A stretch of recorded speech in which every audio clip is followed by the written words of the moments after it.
నమస్కారం. ప్రతినిత్యం పావన సన్నిధానాలు, దివ్యధామాలు, పరమ పవిత్ర క్షేత్రాలని మీ ముంగిట ఆవిష్కరింపచేస్తున్న తీర్థయాత్ర కార్యక్రమానికి శుభస్వాగతం. తిరుమలగిరి వాసుడైన కోనేటి రాయుడు సప్తగిరులపైనే కాక తన భక్తులకు ఎల్లడలా అందుబాటులో ఉండడం కోసం పలు ప్రదేశాలలో స్వయం వ్యక్తమయ్యాడు. ఈ నేపథ్యంలో మన రాష్ట్రంలో ఎన్నో క్షేత్రాలు సాకారమయ్యాయి. ఆ పరంపరలోనిదే ఖమ్మంలోని శ్రీ అభయ వెంకటేశ్వర స్వామివారి దేవస్థానం. నేటి తీర్థయాత్రలో ఈ క్షేత్ర విశేషాల్ని తిలకిద్దాం. ఓం వెంకటేశాయ నమః. కలియుగ వైభవావతారుడైన శ్రీ వెంకటేశ్వరుడు అనేక తావులలో వెలసి భక్తులకు చేరువైనట్లే ఖమ్మం పట్టణంలో నెలకొని భక్తజన నీరాజనాలందుకుంటున్నాడు.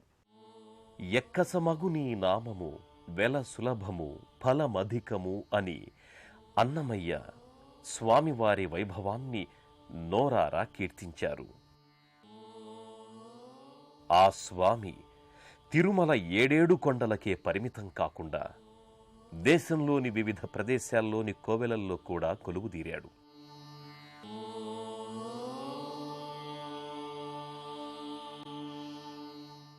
కలియుగ దైవం ఖమ్మం పట్టణంలో కూడా నెలకొని భక్తులకు చేరువయ్యాడు.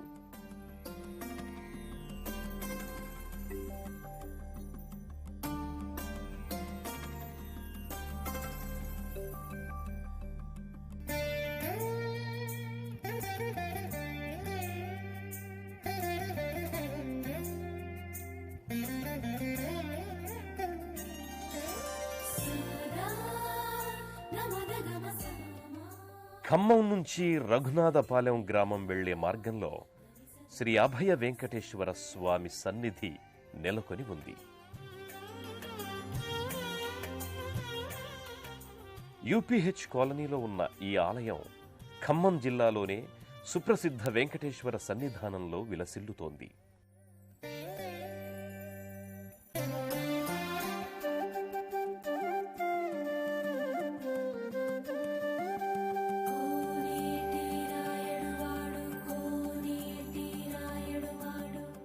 కుర్తాళం సిద్ధేశ్వర పీఠం ఆధ్వర్యంలో ఆలయ పరిపాలనా వ్యవహారాలు నిరాటంకంగా కొనసాగుతున్నాయి. విన్నపాలు వినవలే వింత వింతలు అంటూ వెంకటేశునికి భక్తులు తమ విన్నపాలు, వేడుకోళ్లు వివరించుకుంటారు. అందరి మొరల్ని, మనోభీష్టాల్ని ఆలకించే ఆ కలియుగ ప్రత్యక్ష వరదుడు మందస్మిత వదనారవిందుడై భక్తుల పక్షం వహిస్తాడు. శరణన్న వారిని చేరదీసి అభయమిస్తాడు. ఆశ్రిత జనరక్షకుడు అండగా నిలుస్తాడు. అలాంటి అభయ వెంకటేశ్వరుడు స్వయం వ్యక్తమూర్తిగా కొండబండపై ఆవిష్కారమై బంగారు కొండగా ప్రకటితమవుతున్నాడు. ఈ సన్నిధిలో ఖమ్మం కానాపురం హవేలీ ప్రాంతంలో నెలకొన్న అభయ వెంకటేశ్వర స్వామి దర్శనం సకల శుభకారకం, సన్మంగళదాయకంగా భక్తులు భావిస్తారు. తిరుమలలో శ్రీవారు పవిత్ర సాలగ్రామ శిలారూపంలో ఆనందరాయునిగా, దివ్యమంగళ మోహనునిగా ప్రకటితమవుతాడు. స్వామి అర్చావతారమూర్తిని దర్శించుకొని, సేవించుకొని, పూజించుకొని, పులకించి తరించటం భక్తులకు అనుభవేక వేద్యం. ఈ నేపథ్యంలోనే స్వామి రూపాన్ని చూసి ప్రత్యక్షంగా దివ్యానుభూతిని పొందడం కోసం ఈ సన్నిధానంలో కూడా అర్చావతార మూర్తిని ప్రతిష్ఠించారు. సప్తగిరుల దరిచేరలేని భక్తుల పాలిట కల్పతరువైన శ్రీవారు తన భక్తులకు అందుబాటులో ఉండడానికి ఎన్నో పరమ పునీత ధామాలలో స్వయం వ్యక్తంగా ప్రతిష్టాపనా మూర్తిగా పూజలందుకుంటున్నాడు. ఆ నేపథ్యంలో అటు స్వయం వ్యక్తంగా, ఇటు ప్రతిష్టాపనా మూర్తిగా జంట మూర్తులతో వర్ధిల్లే అరుదైన క్షేత్రం అభయ వెంకటేశ్వర స్వామి దేవస్థానం.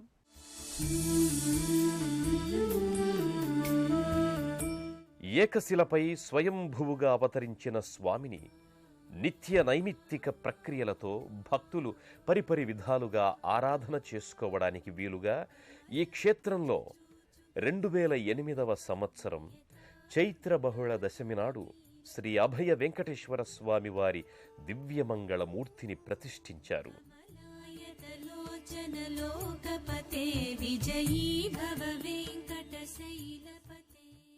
అభయ వరద కటిహస్తాలతో స్వామి స్థానక భంగిమలో జగన్మోహనాకారంగా దర్శనమిస్తాడు.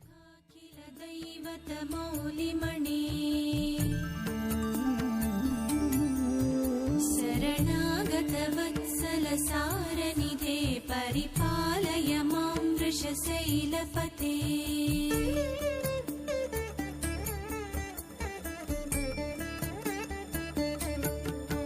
గోవింద హరే గోపాల హరే శ్రీనివాస హరే పద్మనాభ హరే.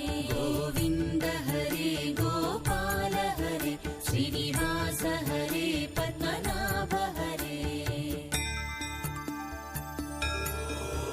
అతివేలతయా తవ దుర్విషహైరనువేల కృతైరపరాధ సతైః.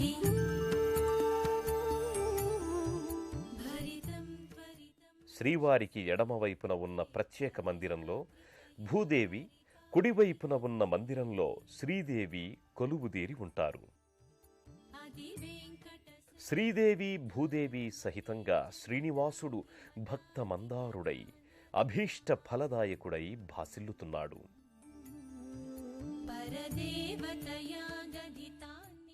ఇక్కడ వెలసిన వెంకటేశ్వరుడు అభయాన్ని, ఆనందాన్ని అనుగ్రహించే దైవం కాబట్టి అభయ వెంకటేశ్వరుడిగా, ఆనంద శ్రీనివాసుడిగా భక్తుల చేత పూజలందుకుంటున్నాడు.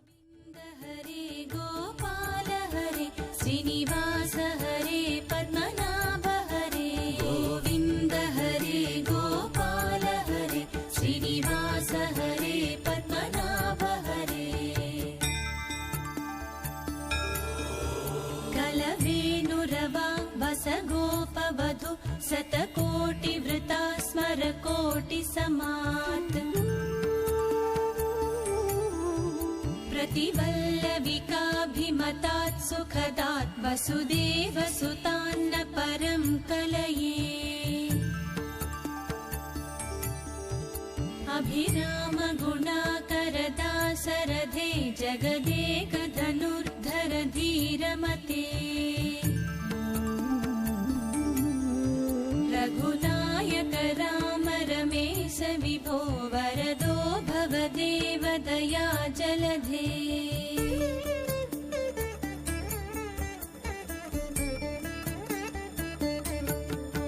गोविंद हरे गोपाल हरे श्रीनिवास हरे पद्मनाभ हरे.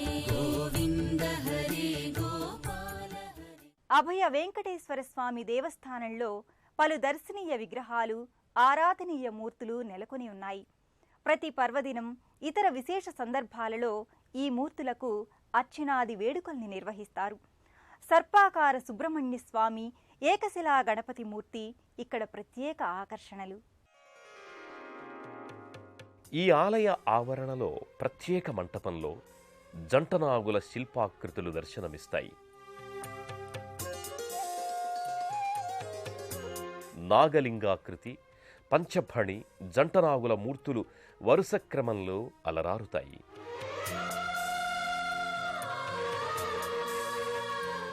నాగపంచమి, నాగుల చవితి, సుబ్రహ్మణ్య షష్ఠి వంటి పర్వదినాల్లో గోక్షీరాన్ని స్వామివారికి సమర్పిస్తారు.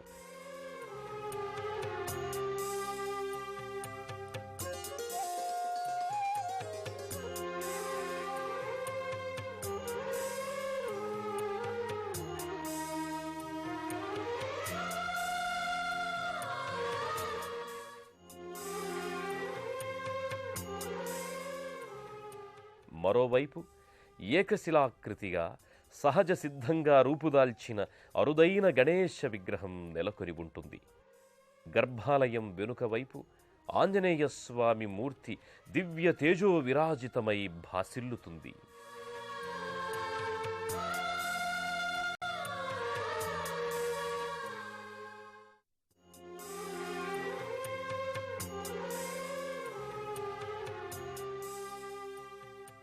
అభయ వెంకటేశ్వరుడు క్షిప్రప్రసాది, అంటే కోరిన వెంటనే వరాల్ని అనుగ్రహించే వరాల వేలుపు.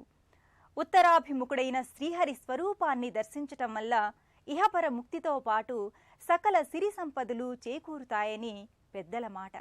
ఈ ఆలయంలో అభయ వెంకటేశ్వర స్వామి ఉత్తరాభిముఖుడై ఉండడం వల్ల ఉత్తర దిక్కుకు అధిపతి అయిన కుబేరుని అనుగ్రహం వెంటనే లభిస్తుందని పురాణోక్తి.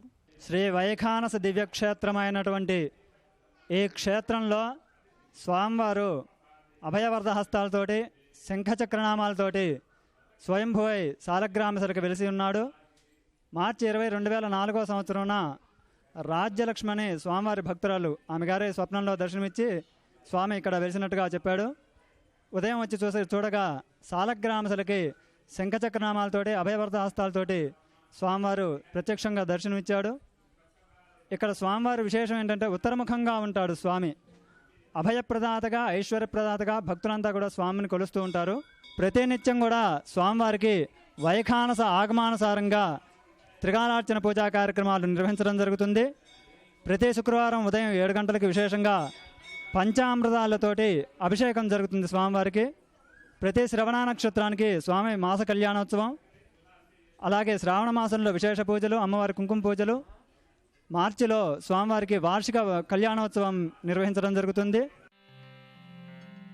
వెంకటేశ్వరుని మినహా అన్యదైవం లేడని స్వామివారి భక్తుల విశ్వాసం. అందుకే స్వామి అర్చావతార మూర్తి ఎక్కడ ఉన్నా భక్తులు స్వామిని ఆరాధ్య దైవంగా ఇలవేల్పుగా ఆరాధించుకుంటారు. హరే నళినాయతాక్ష లీలా కటాక్ష పరిరక్షిత సర్వలోక శ్రీ వెంకటేశ మమ దేహి కరావలం నమః. శ్రీ శ్రీనివాసం శ్రీ వెంకటేశం మనసా స్మరామి. కేశవాయ నమః. శ్రీ శ్రీనివాసం శ్రీ వెంకటేశం వేడిన వారి పాలిట వరాల వేలుపుగా, కొలిచిన వారి పాలిట ఆపన్న హస్తంగా అలవేలు మంగపతి ప్రసిద్ధుడు. కొండంత వరాల్ని భక్తులపై గుప్పించే కొండలరాయుడి కరుణ వర్ణనాతీతం. యుగ యుగాలుగా తరతరాలుగా భక్తుల్ని అనుగ్రహిస్తోన్న స్వామి నమ్మిన భక్తుల కోసం తనంత తానుగా అభయ వెంకటేశ్వరునిగా వ్యక్తమయ్యాడు. ఆ స్వామి దర్శనాన్ని చేసుకొని ఈ ఆలయ విశేషాల్ని తెలుసుకున్న మనందరం ధన్యులం. మరో క్షేత్ర సందర్శనంతో తీర్థయాత్రలో కలుసుకుందాం. ఓం నమో వెంకటేశాయ.